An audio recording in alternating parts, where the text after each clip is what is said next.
ஆண்டவரும் இரட்சகருமாகிய இயேசு கிறிஸ்துவின் தூய நாமம் மகிமைப்படுவதாக. மத்தேயு எழுதின சுவிசேஷம் 26ஆம் அதிகாரத்திலுள்ள வசனங்களை நாம் இப்பொழுது தியானிக்க இருக்கிறோம். இயேசு இந்த வசனங்களை எல்லாம் சொல்லி முடித்த பின்பு அவர் தம்முடைய சீஷரை நோக்கி, 2 நாளைக்கு பின்பு பஸ்கா பண்டிகை வரும் என்று அறிவீர்கள். அப்பொழுது மனுஷகுமாரன் சிலுவையில் அறையப்படுவதற்கு ஒப்பு கொடுக்கப்படுவார் என்றார்.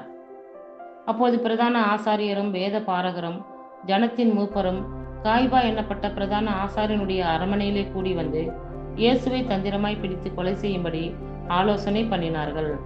ஆகிலும் ஜனங்களுக்குள்ளே கலகம் உண்டாகாதபடிக்கு பண்டிகையிலே அப்படி செய்யலாகாது என்றார்கள். இயேசு பெத்தானியாவில் குஷ்டரோகியாயிருந்த சீமோன் வீட்டில் இருக்கையில் ஒரு ஸ்திரீ விலையேற பெற்ற பரிமள தைலமுள்ள வெள்ளைக்கல் பரணியை கொண்டு வந்து அவர் போஜன பந்தியில் இருக்கும்போது அந்த தைலத்தை அவர் சிரசின் மேல் ஊற்றினாள். அவருடைய சீஷர்கள் அதை கண்டு விசனமடைந்து, இந்த வீண் செலவு எண்ணத்திற்கு? இந்த தைலத்தை உயர்ந்த விலைக்கு விற்று தரித்திரருக்கு கொடுக்கலாமே என்றார்கள். இயேசு அதை அறிந்து அவர்களை நோக்கி, நீங்கள் இந்த ஸ்திரீயை ஏன் தொந்தரவு படுத்துகிறீர்கள்?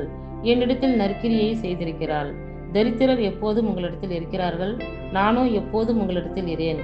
இவள் இந்த தைலத்தை என் சரீரத்தின் மேல் ஊற்றினது என்னை அடக்கம் பண்ணுவதற்கு எத்தனமான செய்தியாயிருக்கிறது. இந்த சுவிசேஷ உலகத்தில் எங்கெங்கே பிரசங்கிக்கப்படுமோ அங்கெங்கே இவளை நினைப்பதற்காக இவள் செய்ததும் சொல்லப்படும் என்று மெய்யாகவே உங்களுக்கு சொல்லுகிறேன் என்றார்.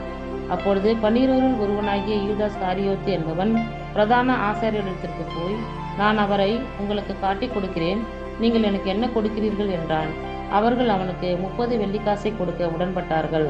அது முதல் அவன் அவரை காட்டி கொடுப்பதற்கு சமயம் பார்த்து கொண்டிருந்தான். புளிப்பில்லாத அப்ப பண்டிகையின் முதல் நாளிலே சீஷர்கள் இயேசுவினிடத்தில் வந்து, பஸ்காவை புசிப்பதற்கு நாங்கள் எங்கே உமக்கு ஆயத்தம் பண்ண சித்தமாய் இருக்கிறீர் என்று கேட்டார்கள். அதற்கு அவர், நீங்கள் நகரத்திலே இன்னானிடத்திற்கு போய், என் வேலை சமீபமாய் இருக்கிறது, உன் வீட்டிலே என் சீஷரோடே கூட பஸ்காவை ஆசரிப்பேன் என்று போதகர் சொல்லுகிறார் என்று அவனுக்கு சொல்லுங்கள் என்றார். இயேசு கற்பித்தபடி சீஷர்கள் போய் பஸ்காவை ஆயத்தம் பண்ணினார்கள். சாயங்காலம் ஆனபோது 12 கூட அவர் பந்தி இருந்தார். அவர்கள் போஜனம் பண்ணுகையில் அவர், உங்களில் ஒருவன் என்னை காட்டி கொடுப்பான் என்று மெய்யாகவே உங்களுக்கு சொல்லுகிறேன் என்றார். அப்பொழுது அவர்கள் மிகவும் துக்கமடைந்து அவரை நோக்கி, ஆண்டவரே, நானோ என்று ஒவ்வொருவராய் கேட்க தொடங்கினார்கள். அவர் பிரதி உத்தரமாக, என்னோடே கூட தாளத்தில் கையிடுகிறவனே என்னை காட்டி கொடுப்பான். மனுஷகுமாரன் தம்மை குறித்து எழுதியிருக்கிறபடியே போகிறார். ஆகிலும் எந்த மனுஷனால் மனுஷகுமாரன் காட்டி கொடுக்கப்படுகிறாரோ அந்த மனுஷனுக்கு ஐயோ! அந்த மனுஷன் பிறவாதிருந்தான் ஆனால் அவனுக்கு நலமாயிருக்கும் என்றார்.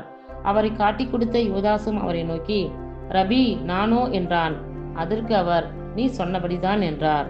அவர்கள் போஜனம் பண்ணுகையில் இயேசு அப்பத்தை எடுத்து ஆசீர்வதித்து அதை பிட்டு சீஷர்களுக்கு கொடுத்து, நீங்கள் வாங்கி புசியுங்கள், இது என்னுடைய சரீரமாய் இருக்கிறது என்றார். பின்பு பாத்திரத்தையும் எடுத்து ஸ்தோத்திரம் பண்ணி அவர்களுக்கு கொடுத்து, நீங்கள் எல்லாரும் இதிலே பானம் பண்ணுங்கள், இது பாவமன்னிப்பு உண்டாகும்படி அநேகருக்காக சிந்தப்படுகிற புது உடன்படிக்கைக்குரிய என்னுடைய இரத்தமாய் இருக்கிறது.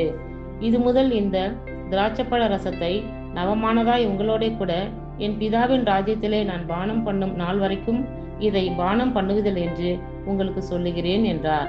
அவர்கள் ஸ்தோத்திர பாட்டை பாடின பின்பு ஒலிவ மலைக்கு புறப்பட்டு போனார்கள்.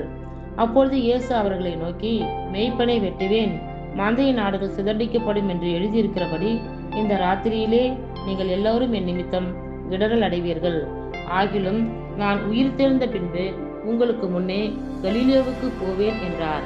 பேதுரு அவருக்கு பிரதி உத்தரமாக, உமது நிமித்தம் எல்லாரும் இடரல் அடைந்தாலும் நான் ஒரு காலம் இடரல் அடையேன் என்றான்.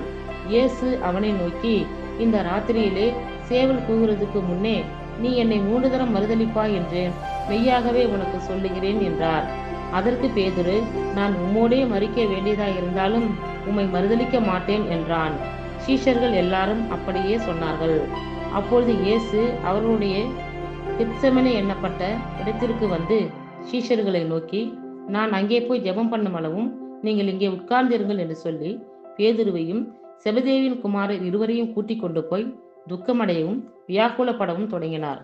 அப்பொழுது அவர், என் ஆத்துமா மரணத்துக்கு ஏதுவான துக்கம் கொண்டிருக்கிறது, நீங்கள் இங்கே தங்கி என்னோட கூட விழித்திருங்கள் என்று சொல்லி சற்று அப்புறம் போய் முகம் குப்புற விழுந்து, என் பிதாவே, இந்த பாத்திரம் என்னை விட்டு நீங்க கூடுமானால் நீங்கும்படி செய்யும். ஆகிலும் என் சித்தத்தின்படி அல்ல, உம்முடைய சித்தத்தின்படியே ஆக கடவது என்று ஜெபம் பண்ணினார். இத்துடன் 26ஆம் அதிகாரத்தில் உள்ள வசனங்களுக்கான முதல் பகுதி நிறைவுற்றது. கர்த்தர் தாமே நம் எல்லோரையும் ஆசீர்வதிப்பாராக. ஆமேன்.